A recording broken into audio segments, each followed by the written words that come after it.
ஓம் சரணாகத தீனார்த்த பரித்ராண பராயணே சர்வஸ்யார்த்திகரே தேவி நாராயணி நமஸ்துதே. வணக்கம் நேயர்களே, இது மகாலட்சுமி ஜோதிடம் வழங்கும் காலச்சக்கரம். உங்கள் அன்பு ஜோதிடர் ஸ்ரீராம்ஜி பேசுகிறேன். அனைவரும் நலமுடன் இருக்கிறீர்களா? நன்றாகத்தான் இருப்பீர்கள், நன்றாக இருக்க வேண்டும். இன்றைய காணொலியில் நாம் காண இருப்பது 2025ஆம் ஆண்டு சனிப்பெயர்ச்சி பலன்கள் வரிசையிலே தனுசு ராசி. கோச்சார பலன்கள் பெரிய முக்கியத்துவம் வாய்ந்தவை அல்ல, இதை முதல்ல சொல்லிடுறேன். 5லிருந்து 10% மேலே உங்கள் மேலே தாக்கத்தை ஏற்படுத்த கோச்சார பலன்களால் முடியவே முடியாது. இன்னொன்று, கோச்சார பலன்கள்ங்கிறது ராசிக்குத்தானே தவிர லக்னத்துக்கு கிடையாது. மூலம், பூராடம் மற்றும் உத்திராடம் 1ஆம் பாதத்தில் பிறந்த தனுசு ராசிக்காரர்களுக்கு இதுவரை 3ஆம் இடத்தில் இருந்து வெற்றி சகாயஸ்தானத்தில் இருந்த சனி பகவான் இப்போ 4ஆம் இடத்துக்கு மீனத்துக்கு பயிற்சியாகிறார் மார்ச் 29. இதை அர்த்தாஷ்டம சனி அப்படின்னு சொல்லலாம். ஏற்கனவே அந்த இடத்துல ராகு இருக்கார். அவர் மே மாதம் 3ஆம் இடங்கிற சகாயஸ்தானத்துக்கு வந்துடுவார். உங்கள் ராசிநாதன் குரு பகவான் மறைந்திருக்கும் நிலையிலிருந்து மாறி உங்கள் ஜென்ம ராசியை பார்க்கும் நிலைக்கு மே மாதத்தில் வந்துடுறாங்க. ஸோ இது ரெண்டும் ஒரு அனுகூலமான பயிற்சி. பொதுவாக 4ஆம் இடத்துல சனி இருந்தால் என்ன செய்யும்? தடைகளை தரும், தாமதங்களை தரும், கல்வித்தடை, உடல் ஆரோக்கிய குறைபாடு, விபத்துகள், கண்டங்கள், வாகன செலவு, வீடு மாற்றம், உத்தியோக மாற்றம், இடம் மாற்றம், இதையெல்லாம் கொடுக்கக்கூடிய வாய்ப்பு இருக்கும். பட் குருவோட வீட்டில் சனி அப்படிங்கும்போது பார்த்திங்கன்னா அது அவ்வளோ பெரிய நெகட்டிவான ஸ்தானம்னு சொல்லிட முடியாது. புதிதாக வீடு கட்டி கொள்ளும் வாய்ப்புகளை உருவாக்கக்கூடிய அமைப்பு இதில் இருக்கும். உயர்கல்விக்காக வெளிநாடு போகிறதுக்கான சாத்தியக்கூறுகள் இருக்கும். பட்டம், பதவி, இடம் மாற்றம் போன்றவை தருவதற்கான வாய்ப்புகளும் இருக்கும். இதில் மூல நட்சத்திரத்தில் பிறந்தவங்களுக்கு கேது திசை சின்ன வயசில் முடிஞ்சு, சுக்கிர திசை முடிஞ்சு, சூரிய திசைக்குள்ளே போயிட்டுருப்பீங்க. சூரியன் உங்களுக்கு பாக்கியாதிபதிங்கனால பாக்கியாதிபதி திசை நடத்துகிற காலத்தில் இந்த 7.5 சனி, அஷ்டம் சனி, கோச்சாரம் அதெல்லாம் ஒன்றுமே இல்லை, தூக்கி போட்டுடலாம். ஒருவேளை உங்களுக்கு சந்திர திசை நடக்குது, சூரிய திசை முடிஞ்சிருச்சு சார், எனக்கு சந்திர திசை நடந்துகிட்ருக்குன்னு. சந்திர திசை நடந்துகிட்ருக்கிற தனுசு ராசிக்காரங்களுக்கு பொதுவாக அர்த்தாஷ்டம சனிங்கிற போது ஹெல்த் இஷ்யூஸும் தடைகளும் தான் அதிகமாக இருக்கும், நெகட்டிவ் ஜாஸ்தியாக இருக்கும். ஏன்னா அவர் அட்டமாதிபதி ராசிப்படி, இவர் அர்த்தாஷ்டம சனி. ஸோ சந்திர திசை நடந்து உங்களுக்கு அஷ்டம சனி நடப்பில் இருந்ததுன்னா, அதாவது அர்த்தாஷ்டம சனி நடப்பில் இருந்ததுன்னா 4ஆம் இடத்துல சனி பயிற்சிக்கு நீங்கள் நிச்சயமாக சிவ வழிபாடு செஞ்சுக்க வேண்டியது அவசியம். திங்கக்கிழமை தோறும் பக்கத்தில் இருக்கிற சிவன் கோயிலுக்கு போய் வில்வம் வாங்கி கொடுத்து, பால் வாங்கி கொடுத்து, உங்கள் பேர், உங்கள் குடும்பத்தினுடைய பேர், நட்சத்திரம்லாம் சொல்லி அர்ச்சனை பண்ணிக்கோங்க. இது சந்திர திசை நடக்கும் தனுசு ராசிக்காரர்களுக்கு மட்டும். புரிஞ்சிச்சுங்களா? மற்றபடி சந்திர திசையில் சார் எனக்கு செவ்வாய் திசை நடக்குதுன்னா அவர் பூர்வ புண்ணியாதிபதி உங்கள் ராசிக்கு. ஸோ நீங்களும் கவலைப்பட வேண்டாம். ஒன்று சூரிய திசை நடந்தாலும் கவலைப்படாதீங்க, இல்லை செவ்வாய் திசை நடந்தாலும் கவலைப்படாதீங்க. இல்லை சார் அதெல்லாம் கடந்துருச்சு, எனக்கு இப்போ ராகு திசை வருதா, நீங்கள் ரொம்ப கொடுத்து வச்சுவர். ராகு திசையில் இருக்கேன் சார், நான் பிறந்ததே உத்தர நட்சத்திரம், உத்திராட நட்சத்திரம், வெறும் 5 வருஷம் சூரிய திசை, 10 வருஷம் சந்திர திசை, செவ்வாய் திசை 7 வருஷம் முடிஞ்சிடுச்சு, இப்போ ராகுவில் போயிட்டுருக்கேன், எனக்கு எப்படி இருக்குன்னா கண்டிப்பாக சூப்பராக இருக்கும். ஏன்னா அடுத்த மே மாதம் ராகு கேது பயிற்சியில் உங்களுக்கு உபஜயஸ்தானமும் சகாயஸ்தானமும் தைரிய வீரியஸ்தானமும் செயல்திறஸ்தானத்துக்கு ராகு வரார். ஸோ அங்கே இருந்தபடி தான் அவர் 1.5 வருஷம் அடுத்து இருக்க போகிறாருங்கிற போது திசையும் உங்களுதாக இருக்குன்னா தொட்டதெல்லாம் வெற்றி அப்படிங்கிற மாதிரி நல்ல பலன், முன்னேற்றம், பொருளாதார வளர்ச்சி எல்லாம் கிடைக்கிறதுக்கான வாய்ப்பு. பொதுவாக கோச்சார பலன்கள் நம்மளுடைய ஜாதக தசாபுத்திகளை அனுசரித்து தான் செயல்படும். இப்போ ஒரு தனுசு ராசிக்காரருக்கு சூரிய திசை நடந்துட்டு இருக்கும்போது அவர் இந்த சனி பயிற்சி, குரு பயிற்சி எல்லாம் ஒன்றுமே செய்யாது. அதுவே தனுசு ராசிக்காரருக்கு சந்திர திசை நடக்கும்போது அவர் ராசிப்படி அது அட்டமஸ்தான். சரி, இதை எப்படி எடுத்துக்குவோம்? அவர் கடகலக்கணம், தனுசு ராசி, சந்திர திசை நடக்குது. இப்போ என்ன ஆக போகுது? ஒன்றும் ஆகாது. அதுதான் சொல்ல வர்றது. ஜாதகமே மெயின், கோச்சாரம் சைடு கூட இல்லை. அது ரொம்ப குறைந்த அளவு தாக்கத்தை ஏற்படுத்தக்கூடிய. அதனால தான் என்னோடய எல்லா கோணாளிகள்லையும் இதை நான் சொல்லிடுறேன். கோச்சார பலன் வீடியோவில் பெருசாக ஃபோக்கஸ் பண்ணாதீங்க. கோச்சார பலன் உங்களுடைய வாழ்வியலை பெருசாக மாற்றிவிட போவதே இல்லை அப்படிங்கிறத நிதர்சனமான ஒன்று. சரி, உங்களுக்கு குரு திசையாக நடந்துகிட்ருக்கு, ராசிநாதன் திசை.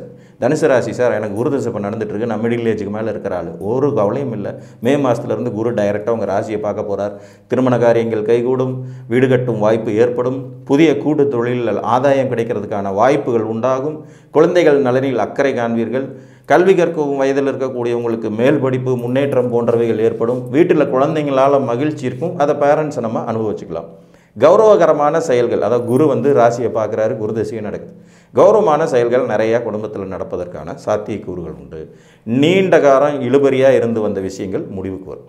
சரி, 4ஆம் இடத்துக்கு பயிற்சி ஆகிற சனி 6ஆம் இடத்தை பார்க்குறார் 3ஆம் பார்வையில். ஸோ கடன் தீர்றது, வம்பு வழக்கு தீர்றது, நோய் தீர்றதுங்கிறது மாதிரியான அமைப்பு அனுகூலமான தசாபுத்தி நடந்தால் கண்டிப்பாக இருக்கும். அங்கேருந்து ஒரு 10ஆம் இடத்தையும் பார்க்குறாரு. 10ஆம் இடத்தை சனி பகவான் பார்க்கும்போது பதவியில் மாற்றம், பதவியில் முன்னேற்றம், பதவி உயர்வு, ஒரு வேலையை ஸ்விட்ச் பண்ணி இன்னொரு வேலைக்கு மாறுறது, ஒரு கம்பெனிலேருந்து இன்னொரு கம்பெனிக்கு மாறுறது, வெளிநாடு போகிறதுக்கான வாய்ப்புகள் உருவாகிறதுன்னு அதுவும் ஒரு பாசிட்டிவான பலன். ஜென்ம ராசியை சனி 10ஆம் பார்வையில் பார்க்குறார். இங்கே தான் கொஞ்சம் குழப்பம். பொதுவாக சனியும் சந்திரனும் சம்பந்தப்படும் போது மனக்குழப்பம் ஏற்படும் சொல்லுவாங்க. அதனால் 4ஆம் இடத்திலிருந்து உங்கள் ராசியை சனி 10ஆம் பார்வையால் பார்க்கும்போது சில நேரங்களில் மனச்சோர்வு அப்படிங்கிறது இருக்கும், மூட் ஸ்விங் இருக்கும். குடும்ப வாழ்க்கையில் கொஞ்சம் தாம்பத்திய வாழ்க்கையில் ஈடுபடுறதில் ஒரு தயக்கமும் இப்போதைக்கு வேணாங்கிறது மாதிரியான ஒரு சில தள்ளுபடிகளும் இருக்கத்தான் செய்யும். பொதுவாக 4 சனி இருந்தால் சுகத்தை கெடுப்பார் அப்படிங்கிறது ஒரு பொது விதி. அதனால தான் அவருக்கு பேரே அர்த்த அஷ்டம சனி. அதாவது அஷ்டம சனிங்கிறது 8ல் இருந்தால் அது சிம்மராசிக்கு வருது. அர்த்த அஷ்டம சனி யாருக்கு வருது? தனுசு ராசிக்காரங்களுக்கு வருது. அதனால் உங்கள் தேக ஆரோக்கியத்தில் நிச்சயமாக கவனமாக இருங்க. குறிப்பாக அடிவயிறு சம்மந்தப்பட்ட பிரச்சனைகள் மற்றும் பாதங்களில் அடிபடுவதற்கான வாய்ப்புகள் கொஞ்சம் மிகுதியாக இருக்கும். இந்த மாடிப்படி ஏறி இறங்கும் போதெல்லாம் கொஞ்சம் கவனமாக இருங்க. வண்டி வாகனம் ஓட்டும் போதும் கொஞ்சம் கூடுதல் கவனமாக இருங்க. கூடுமான வரைக்கும் இரவு நேர பிரயாணங்களை தவிர்த்துருங்க. இதெல்லாம் எஸ்பெஷலி சந்திரதிசை நடக்கிறவங்களுக்கு ரொம்ப பவர்ஃபுல்லாக வேலை செய்யக்கூடிய ஒரு அமைப்பு. 10ஆம் பார்வை உங்கள் ஜென்மராசியில் விழுகிறது அப்படிங்கிறதே பார்த்திங்கன்னா சிறு குழப்பங்களை தரக்கூடிய ஒரு அமைப்பு தான். ஆனால் அதே நேரத்தில் உங்கள் ஜென்மராசியை மே மாதத்துலேருந்து குருவும் பார்க்க போகிறார் அப்படிங்கிறதுனால ஒரு பக்கம் ஒரு பாவக்கோளுடைய பார்வை, இன்னொரு பக்கம் உங்கள் ராசிநாதனுடைய பார்வைங்கிறதுனால உங்களால் பேலன்ஸ் பண்ணிக்க முடியுங்கிறது ஒரு நிதர்சனமான உண்மை. இதில் இந்த குருவும் சனியும் சேர்ந்து ஒரு இடத்த பார்க்குறாங்கங்கும் போது அந்த இடத்துல மறைமுகமாக தர்ம கர்மாதிபதி யோகம் ஆக்டிவேட் ஆகும். ஏன் இந்த தர்ம கர்மாதிபதி யோகம் ஆக்டிவேட் ஆகுதுன்னா, பாக்கியஸ்தானம் காலபுருஷனுடைய பாக்கியஸ்தானத்தின் அதிபதி உங்கள் ராசி அதிபதி குரு தான். அதே மாதிரி காலபுருஷனுடைய 10ஆம் வீடான மகரத்துக்கு அதிபதி இந்த சனி பகவான்.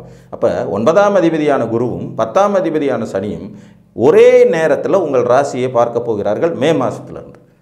இப்போ மார்ச்சில் பயிற்சி ஆகிற சனி அதுக்கடுத்து ஒரு 1.5 மாதத்தில் குரு பயிற்சியில் இருக்கும்போது அந்த ராசியினுடைய இருக்கிறதுனால செய்யும் முயற்சிகளில் வெற்றி, தடையில்லாத செயல்கள், துணிந்து ஒரு காரியத்தை செய்து வெற்றி பெறுவது, உத்தியோகத்தில் அதிக மெனக்கெடுதல், அதன் மூலம் பதவி உயர்வு, முன்னேற்றம், யோக பாக்கியதைகள் போன்றவற்றை நீங்கள் நிச்சயமாக அனுபவிக்க முடியும். இதில் அனுகூலமாக இன்னொரு பார்ட்டி ராகுவும் வந்துடுறார். உபஜயஸ்தானத்துக்கு அவர் வர்றதுங்கிறது ரொம்ப ரொம்ப ரொம்ப நல்ல விஷயம். கோச்சார பலன்கள்லேயே பார்த்திங்கன்னா 3, 6, 10, 11 ராகு கேது சனி மாதிரியான ஆளுங்க இருந்தாங்கன்னா ரொம்ப நல்லாயிருக்கும். அதே ஒரு ராகு திசையும் உங்களுக்கு நடப்பில் இருந்து வெற்றி ஸ்தானமான 3ஆம் இடத்துல ராகுவும் உட்கார்ந்தாருன்னா, அதுவும் மே மாதத்தில் நடக்கிறது, உட்கார்ந்துட்டார்னா உங்களை வெற்றி கொள்ள இன்னொருத்தர் இல்லவே இல்லை அப்படிங்கிற லெவலுக்கு நல்லாயிருக்கும். இதுவும் தசாபுத்திகளின் அடிப்படையிலேயே தீர்மானிக்கப்படும் ஒரு விதியாகும். எல்லாமே சுற்றி பார்த்திங்கன்னா நம்ம ஜென்ம ஜாதக அடிப்படையில் நமக்கு நடந்துட்டுருக்கிற தசா புத்தி கணக்கின் அடிப்படையிலே தான் பலன் இருக்கும். அப்போ கோச்சாரம் இங்கே என்ன பண்ணுது? அதை சற்று மிகைப்படுத்தி செய்யும், இல்லைன்னா கம்மியாக செய்யும், அவ்வளோதான். புரிஞ்சுதா உங்களுக்கு? இப்போ நீங்கள் தேட்டருக்கு போகணும் அப்படிங்கிறத முடிவு பண்ணிடுறீங்க. தேட்டருக்கு காரில் போகிறீங்களா, பைக்கில் போகிறீங்களா, ஃப்ரெண்டோட பைக்கில் போகிறீங்களா, இல்லை பொது டிரான்ஸ்போர்ட்டில் போகிறீங்களா, இந்த மாதிரியான சின்ன விஷயங்களை தான் இந்த கோச்சாரம் முடிவு செய்யும். அப்போ தேட்டருக்கு போகிறதுங்கிறது பெரிய விஷயம். அதை யார் முடிவு பண்ணுறா? உங்கள் தசாபுத்தி தான் முடிவு. புரிஞ்சுதா உங்களுக்கு? ஸோ நீங்கள் தனுசு ராசியில் பிறந்தது ஒன்று கேதுல பிறக்கணும், சுக்கிரன் முடிஞ்சிருக்கும், சூரிய திசை முடிஞ்சிருக்கும், சந்திரன் அல்லது செவ்வாய் அல்லது ராகு அல்லது குரு, இந்த 4 திசையில் ஏதாவது ஒன்று நடக்கிறவங்க தான் மிடில் ஏஜ் வரைக்குமே இருப்பீங்க. கிட்டத்தட்ட பார்த்திங்கன்னா ஒரு 60 வயசு வரைக்கும் இருக்கும். அதுக்கு மேலே தாண்டி எனக்கு குரு திசையெல்லாம் முடிஞ்சிருச்சு சார், சனி மகா திசை நடக்குதுன்னா நீங்கள் ரொம்ப ஓல்டு, வயசு ரொம்ப ஆயிடுச்சு. இப்போ 4ஆம் இடத்துல சனி வராங்க. ஃபோக்கஸ் பண்ண வேண்டியதாக ஹெல்த்து தான். உடல் ஆரோக்கியம், உடல் ஆரோக்கியம், உடல் ஆரோக்கியம். இருப்பிட மாற்றம், வீடு மாற்றம் போன்றவை ஏற்படுவது, புதிதாக வீடை ரெனிவேஷன் பண்ணுறது, ஒரு கட்டடம் கட்டி வாடகை விடுறதுக்கான சூழ்நிலைகள் உருவாகிறது, இதெல்லாம் இருக்கும்.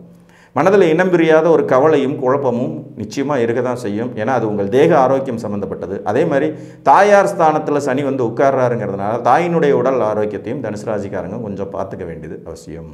குடியிருக்கும் வீடுகளில் சின்ன சின்ன பழுது வேலைகள் இருந்தால் அதை இப்போ சரி பண்ணிக்கலாம். பழங்கால பொருட்களை வாங்கி குவித்து அதனால் சந்தோஷம் அடையக்கூடிய யோகிதைகளும் உங்களுக்கு இருக்கும். மொத்தத்தில் அர்த்தாஷ்டம சனி என்பது சந்திரதிசை நடப்பில் இருக்கா, கவலை கொள்ளுங்கள் சிறிதளவு. மற்றபடி வேறு எதுவும் பெருசாக கவலை கொள்ள வேண்டாம். இஷ்ட தெய்வ குலதெய்வ வழிபாடோடு சேர்ந்து இந்த சந்திரதிசை நடக்கிறவங்க மட்டும் திங்கட்கிழமை சிவனை வழிபட்டு வந்தால் துன்பம் இல்லை என்று கூறி மீண்டும் ஒரு காணொலியில் உங்களை சந்திக்கும் வரை உங்களிடமிருந்து அன்புடன் விடைபெற்றுக் கொள்வது உங்கள் அன்பு ஜோதிடர் ஸ்ரீராம்ஜி. நன்றி, வணக்கம்.